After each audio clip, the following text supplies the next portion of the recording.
कहानी की शुरुआत में हम एक लेडी कार्ले को देखते हैं जो कि अपनी मॉम एंजेला को ढूंढते हुए एक सुनसान सेंटोरियम में आ रही थी। वो अपनी मॉम को आवाज लगाती हुई अंदर जाने लगती है और साथ ही उसकी मॉम भी उसे अंदर की तरफ बुला रही थी। अब जैसे ही वो आवाज का पीछा करते हुए एक कमरे में आती है, वहाँ हम देखते हैं कि एंजेला एक बेड के पास बैठी हुई थी। वो कार्ले को देखकर तुरंत ही कमरे में आग लगा देती है, लेकिन अगले ही पल हमें पता चलता है कि ये केवल कार्ले का एक सपना था। असल में 20 साल पहले उसका अपनी मॉम से कांटेक्ट टूट गया था, जिस वजह से वो उन्हें हमेशा याद करती रहती थी। खैर, हमें पता चलता है कि वो अब घर में अकेली ही रहती है और उसने अभी तक अपनी फैमिली नहीं बनाई है। कुछ टाइम बाद उसे मार्टिना नाम के एक बंदे का मैसेज आता है जो कि उससे मिलने के लिए कह रहा था, लेकिन इसी बीच उसके पास उसकी बेस्ट फ्रेंड सैम की कॉल आती है और वो उससे मिलने के लिए उसके घर की तरफ चली जाती है। खैर, अगले सीन में हम उन दोनों की बातचीत से पता चलता है कि सैम ने उसकी खराब कंडीशन में भी काफी मदद की है। यहाँ कार्ले उसे मार्टिना के बारे में बताती है और कहती है कि वो उससे मिलना चाहता है।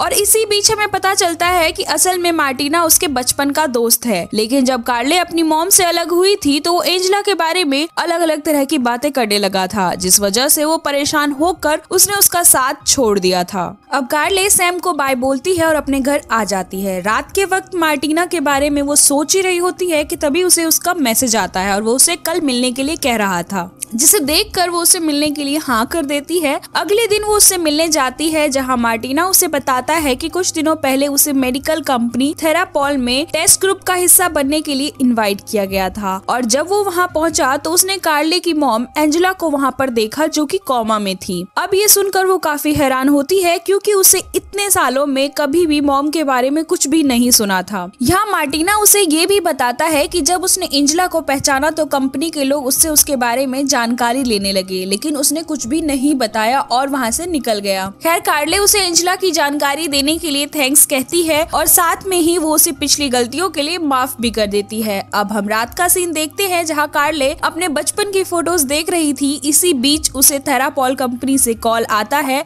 जिसमें माइकल नाम का डॉक्टर बता रहा था कि एंजेला की तबीयत काफी खराब हो गई है, जिस वजह से वो उसे मिलने के लिए बुला रहे हैं। ये सुनकर कार्ले उनकी बात मान लेती है और आने के लिए हाँ कर देती है। अगली सुबह वो थेरापॉल कंपनी पहुंचती है, जहां उसकी मुलाकात डॉक्टर माइकल और डॉक्टर डैनियल से होती है। वो दोनों उसे बताते हैं कि उनकी ये कंपनी असल में बीमारियों को अलग अलग तरीके से सॉल्व करने का काम करती है और उन्हीं लोगों को इलाज के लिए रखते हैं जो कि जेल से बीमार रूप से लाए गए हों। जिससे हमें ये समझ आता है कि एंजेला की माँ किसी जुर्म का सजा काट रही थी और वो जेल से यहाँ लाई गई थी। यहाँ माइकल उसे बताता है कि जरूर एंजेला के माइंड में कोई सदमा लगा है, जिस वजह से वो ऐसे कोमा में चली गई है जहाँ केवल उसका माइंड ही काम कर रहा है और वो अपना माइंड के अंदर एक वर्चुअल दुनिया में रहती है। इसी के साथ वो दोनों उससे कहते हैं कि उनकी कंपनी ने एक ऐसी टेक्नोलॉजी बनाई है जिससे वो किसी भी इंसान को कोमा वाले पेशेंट की वर्चुअल दुनिया में भेज सकते हैं। अब वो उसे समझाते और कहते हैं कि तुम्हें एंजेला की दुनिया में जाना होगा और उससे बात करनी होगी, जिसके बाद ही हम उसे ठीक कर पाएंगे। ये सुनकर कार्ले उनकी बात मान लेती है और डेनियल उसकी फोटोज खींचकर उसका एक 3D मॉडल बना देता है जो कि वर्चुअल दुनिया में जाएगा। इसके बाद कार्ले के सिर पर डिवाइस लगा दी जाती है, जिसके कुछ ही टाइम बाद वो एंजेला वाली दुनिया में यानी सिमुलेशन में पहुंच जाती है। वहां आकर उसे अपने बचपन का घर दिखाई देता है, जिसके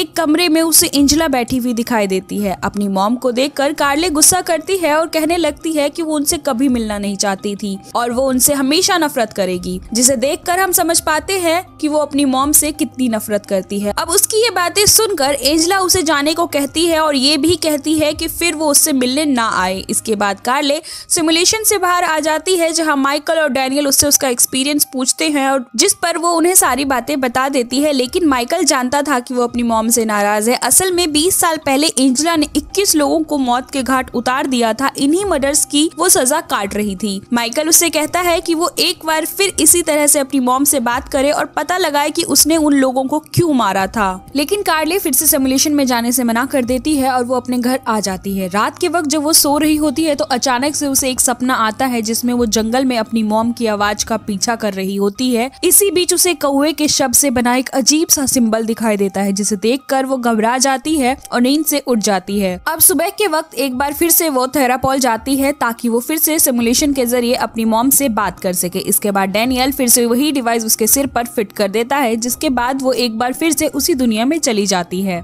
इस बार उसे घर में आने पर एक टनल दिखाई देता है और उसे क्रॉस करती हुई हुई उसी सेंटोरियम वाली लोकेशन पर पहुंच जाती है जो कि मूवी के शुरू में हमें दिखाई गई थी। यहाँ उसे एंजेला मिलती है जो फिर से उसे वापस जाने को कहती है। साथ ही उसका कहना था कि उसने मार्टिना को और उसे यहाँ नहीं बुलाया बल्कि उन्हें कोई और बुला रहा है। अब इतना कहते ही एंजेला हवा में उड़ने लगती है और कार्ले से जाने को कहती है। ये देखकर कार्ले डर जाती है और डैनियल से सिमुलेशन बंद करने को कहती है, लेकिन माइकल उसे कुछ देर और रुकने के लिए कहता है क्योंकि वो देखना चाहता था कि इन सब की क्या वजह थी। इसी बीच कार्ले को सेंटोरियम के अंदर अपनी फ्रेंड सैम मिलती है जो कि वहाँ बेहोश पड़ी हुई थी। वो उसके पास जाती है और उसे उठाने लगती है, लेकिन तभी यहाँ उसे एक कौवे जैसा डीमन को देखती है जो कि कार्ले की तरफ बढ़ रहा था। वो डीमन अपने हाथ पर एक कट लगाता है और वैसा ही कट बेड पर पड़े कार्ले के हाथ पर भी लग जाता है। इसके बाद कार्ले को चिल्लाता देख डैनियल और माइकल उसे वहाँ से बाहर निकाल लेते हैं और पहले की तरह उससे जानकारी लेने लगते हैं। अब कार्ले उन्हें सब सच बताना शुरू कर देती है और 20 साल पहले हुई घटना के बारे में बताने लगती है। उस टाइम उसकी मॉम एक नर्स की ड्यूटी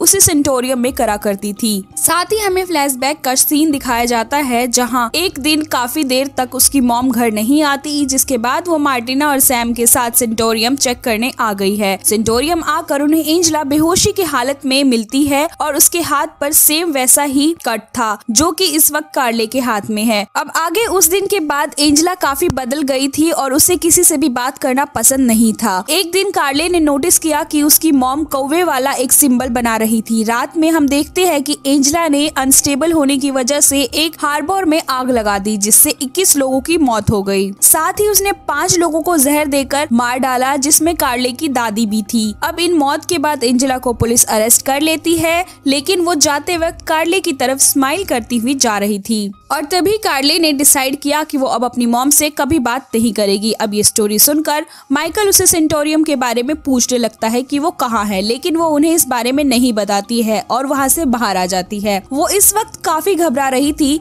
जिस वजह से वो सैम से हालचाल पूछने के लिए उसके पास फोन करती है और उससे बात करने के बाद वो थोड़ा शांत होती है क्योंकि उसे लग रहा था कि कहीं उसे कुछ हो तो नहीं गया। अब अगले सीन में कार्ले मार्टिना के पास एंजेला के बारे में बात करने जाती है क्योंकि वो जिन अजीब बातों की वजह से उसने उसे 20 साल पहले छोड़ा था अब उसे वो बात सच लग रही थी। यहाँ मार्टिना उसे उसके हाथ पर लगे हुए कट के बारे में पूछने लगता है जिस पर वो उसे सिमुलेशन वाली पूरी बात बताती है। इसके बाद मार्टिना उसे अपने द्वारा की गई रिसर्च दिखाने लगता है और बताने लगता है कि एंजेला एक डीमन से पोजेस्ड है और वो डीमन इतना पावरफुल है कि पोजेस्ड पर्सन के कांटेक्ट में आने वाले उसके सभी रिलेटिव और फ्रेंड्स को भी टारगेट करता है। साथ ही वो उसे सेंटोरियम की सच्चाई बताता है कि 1800 के टाइम पर वहाँ कई लोगों की मौत हो गई थी और वो जगह एक कर्ज की तरह है। इसी के साथ वो बताता है कि थेरापॉल कंपनी वाले कोई डॉक्टर नहीं बल्कि टेक्नोलॉजी का यूज करके पोजेस्ड पर्सन को ठीक करने वाले प्रीस्ट है और वो एंजेला वाले डीमन पर एग्जॉर्सिज्म करना चाहते हैं। अब उसकी बातें सुनकर कार्ले को लगता है उसने कुछ ज्यादा ही रिसर्च कर ली जिस वजह से वो यहाँ से जाने लगती है। अब जाते हुए मार्टिना उसे कहता है कि वो डीमन अब तुम्हारे पीछे है इसलिए तुम्हें सावधान रहना चाहिए, लेकिन वो उसकी बातें नहीं सुनती और अपने घर आ जाती है। घर आकर उसे वहाँ सैम मिलती है जो कि उसे देखने आई थी, पर कार्ले इस वक्त काफी परेशान होती है इसलिए उसे घर भेज देती है। अब रात के वक्त कार्ले अपने पास चाकू रखकर सोने लगती है, लेकिन तभी उसके घर की लाइट टिमटिमानी शुरू हो जाती है और उसे घर के बाहर किसी के होने का एहसास होता है। ये देखकर वो डर जाती है और चाकू लेकर चेक करने लगती है। उसे दरवाजा खोलने पर वहाँ सैम दिखाई देती है जो कि अभी तक घर नहीं गई थी। खैर कार्ले उसे अंदर बुलाती है और दोनों बैठकर कॉफी पीने लगते हैं, लेकिन अचानक से सैम अपने बैग से एक मास्क निकालती है और हम देखते हैं कि वो असल में सैम नहीं बल्कि वो डीमन ही है, यानी सैम घर वापस आई ही नहीं। अब ये देखकर वो काफी बुरी तरह से डर जाती है और इधर उधर भागने लगती है, लेकिन डीमन उस पर अटैक करने लगता है। इसके बाद कार्ले जल्दी से खुद को अपने कमरे में लॉक कर लेती है, लेकिन इसका कोई फायदा नहीं होता। वो डीमन उस पर अब भी अटैक कर देता है, पर अगले ही पल हम देखते हैं कि ये केवल एक सपना था। अब घबराते हुए कार्ले अपने घर से जाने का डिसाइड करती है और सैम को फोन करती है, लेकिन वो उसका कॉल नहीं उठाती। इसी बीच हम देखते हैं कि कार्ले के पूरे घर में कैमरा लगा हुआ है और थेरापॉल उस पर नजर रख रहे हैं। उन्हें यकीन हो जाता है कि उसने कुछ डरावना देखा है और साथ ही हम देखते हैं कि वो सभी लोग प्रिस्ट थे और आज आज ही वो सेंटोरियम में जाके एक्सोर्सिज्म करने वाले थे। इधर कार्ले जल्दी से अपनी गाड़ी लेकर सैम के घर निकल जाती है, लेकिन जब वो उसके घर पहुंचकर देखती है तो वहाँ कोई भी उसे नहीं मिलता, जिसके बाद कार्ले इमरजेंसी नंबर पर फोन करके पुलिस बुला लेती है। अब आगे वो पुलिस के साथ घर को देखने लगती है, लेकिन उसे कोई भी नहीं मिलता। इस पर पुलिस ऑफिसर कोई भी उसकी मदद नहीं करते और 48 घंटे तक वेट करने को कहते हैं, क्योंकि उसके बाद ही केस बना सकते हैं। अब कार्ले सैम को लेकर परेशान होने लगती है। इसी बारे में बात करने के लिए वो मार्टिना के घर जाती है और उनसे कहने लगती है कि सैम को ढूंढने में उसकी मदद करे, लेकिन मार्टिना जानता था कि डीमन कार्ले को पाना चाहता है और वो उसे बुला रहा है। वो समझाने की कोशिश करता है कि वो डीमन उसके सपने में भी आकर उसे बुलाता था, लेकिन वो उसकी बात नहीं सुनती। लेकिन कार्ले इस वक्त सैम को लेकर काफी दुखी थी, जिस वजह से वो उसकी नहीं सुनती और अकेले ही सेंटोरियम की तरफ उसे ढूंढने के लिए जाने लगती है। अब मार्टिना मजबूरी में आकर उसके साथ जाने के लिए मान जाता है, जिसके बाद वो दोनों जंगल के रास्ते होते हुए जाने लगते हैं। इसी बीच कुछ आगे जाने पर सैम उन्हें वहाँ एक जगह बैठी हुई दिखाई देती है। असल में सैम को खुद ही नहीं पता था कि वो कैसे वहाँ पहुँच गई, और वो उन्हें बताती है कि कुछ लोग एंजेला को सेंटोरियम की तरफ ले जा रहे थे। और इस बात से हम समझ पाते हैं कि वो लोग जरूर थेरापॉल वाले होंगे जो कि एक्सोर्सिज्म के लिए उसे ले जा रहे हैं। ये सुनकर कार्ले भी वहाँ जाने को कहती है, क्योंकि वो जानती थी कि उन लोगों के मौत के दौरान एंजेला की कोई गलती नहीं थी और उसने वो खून केवल डीमन के पोजेस होने की वजह से किया था। अगले सीन में वो दोनों सेंटोरियम में पहुंच जाते हैं, जहां गेट पर उन्हें गार्ड की लाश मिलती है, जिसे देखकर वो घबराने लगते हैं और सैम को कार में ही छोड़कर सेंटोरियम देखने लगते हैं। आगे जाते हुए उन्हें वहां सिमुलेशन वाली मशीन का सेटअप मिलता है, जिसकी मदद से वो एंजेला का एग्जामिन करने वाले थे। इसी बीच हम डैनियल को देखते हैं, जो कि काफी ज्यादा घायल था। वहाँ कार्ले को बताता है कि एक्सोर्सिज्म के दौरान डीमन एंजेला की बॉडी से निकलकर माइकल के अंदर चला गया और उसी ने सभी लोगों को मार दिया है। अब यहाँ डैनियल मरने से पहले कार्ले को एक हॉली नाइफ देता है, जो कि 1000 साल पुराना है और केवल वो उसी की मदद से डीमन को मार पाएगी। साथ ही वो बताता है कि एंजेला को बचा सकती है, लेकिन इसके लिए उसे सिमुलेशन में जाना होगा। अब दोनों जैसे जैसे अंदर जाते हैं, उन्हें कई सारे गार्ड्स मरे हुए मिलते हैं, जिन्हें देखकर वो काफी घबरा जाते हैं। आगे उन्हें एक कमरे में एंजेला दिखाई देती है, जो कि सिमुलेशन मशीन से अभी भी कनेक्टेड थी। जिसके बाद कार्ले अपनी मॉम को वापस लाने के लिए उस डिवाइस को अपने सिर पर फिट कर लेती है और उनसे बात करने के लिए चली जाती है। साथ ही मार्टिना वहाँ रुक कर निगरानी करने लगता है। अब हम देखते हैं कि मार्टिना को वहाँ डीमन की शैडो दिखाई देती है, जिसे देखकर वो उस पर फायरिंग करने लगता है, पर इसका कोई फायदा नहीं होता। वो शैडो उसकी तरफ बढ़ने लगती है। दूसरी तरफ उस दुनिया में कार्ले एंजेला से मिलती है और उसे अपने साथ वापस चलने को कहती है, लेकिन वो अपनी लाइफ से परेशान हो चुकी थी, जिस वजह से वो जाने से मना कर देती है और वो उसे अपनी लाइफ को अच्छे से जीने को कहती है। अब कार्ले यहाँ इमोशनल होने लगती है और इसी बीच एंजेला उस दुनिया से चली जाती है और हम देखते हैं कि उस दुनिया के साथ साथ वो रियल जिंदगी से भी चली जाती है। इसके तुरंत बाद कार्ले होश में आती है और वो देखती है कि मार्टिना उसके पास नहीं है, यानी पोजेस माइकल उसे यहाँ से ले गया है।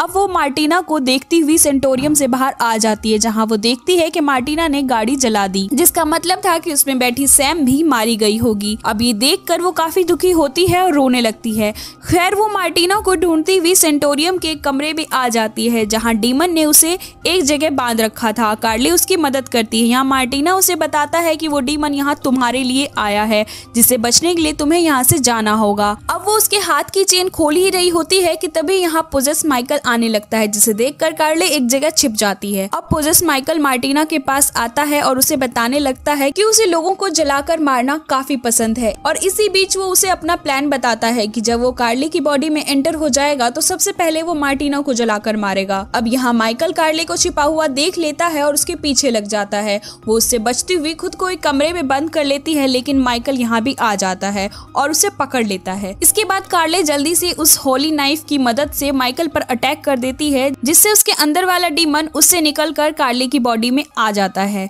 अब वो डीमन कार्ले को ऑर्डर देने लगता है, लेकिन इसी बीच वो उसी नाइफ के पास जाती है और उसे उठाकर बाहर आ जाती है। यहाँ डीमन से कहती है कि वो उसकी कोई भी बात नहीं मानेगी। ये कहते हुए वो उसी नाइफ को अपने पेट में मार लेती है। उसके ऐसा करने पर डीमन उसकी बॉडी से बाहर निकल जाता है और जलकर मारा जाता है। साथ ही नाइफ के अटैक से कार्ले भी बेहोश हो जाती है। अगले सीन में जब उसकी आंख खुलती है तो वो खुद को एक हॉस्पिटल के अंदर पाती है जहाँ उससे मिलने मार्टिन आता है। अब वो दोनों मिलकर काफी खुश होते हैं क्योंकि अब उनकी बातचीत पहले से ज्यादा होने लगी थी। मूवी के आखिरी सीन में हम कार्ले को एंजेला की कब्र के पास देखते हैं और वहाँ फ्लावर रखकर अपनी मॉम की कही बात को याद करने लगती हैं, जिसमें वो कह रही थी कि उसे अपनी लाइफ खुलकर जीना होगा। और इसी के साथ ये मूवी यहीं एंड हो जाती है। अगर आप चैनल पर नए हैं तो अपना प्यार दिखाइए, चैनल को सब्सक्राइब कीजिए, कमेंट करके हमें बताइए कि वीडियो कैसी लगी और हाँ, बेल आइकन को प्रेस करना बिल्कुल भी मत भूलिएगा।